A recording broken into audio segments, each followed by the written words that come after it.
जर 2 ते 3 वेळा फॉलिक्युलर स्टडी करून सुद्धा गर्भधारणा झाली नसेल तर याची पुढची पायरी म्हणजे IUI म्हणजे पुरुषाचे शुक्राणू गर्भपिशवीमध्ये सोडणे, या प्रक्रियेला आपण IUI म्हणतो.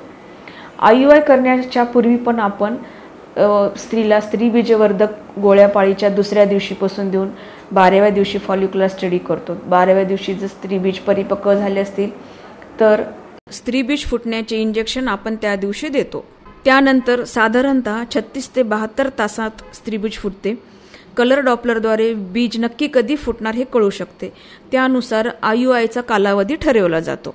IUIमध्ये जेव्हा आपल्याला IUI करायचं आहे त्या दिवशी म्हणजे इंजेक्शन घेतल्यानंतर त्या दिवशी संबंध ठेवणं गरजेचं असतं.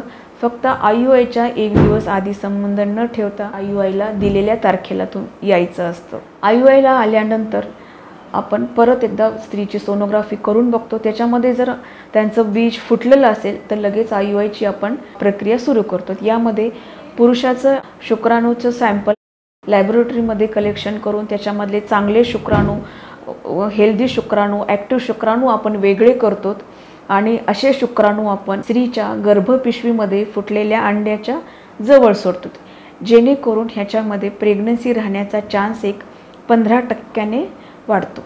IUI ही एक साधी आणि सोपी प्रक्रिया OPD बेसवरची आहे. स्त्रीला कुठल्याही प्रकारचं वेदना याच्यामध्ये होत नाहीत.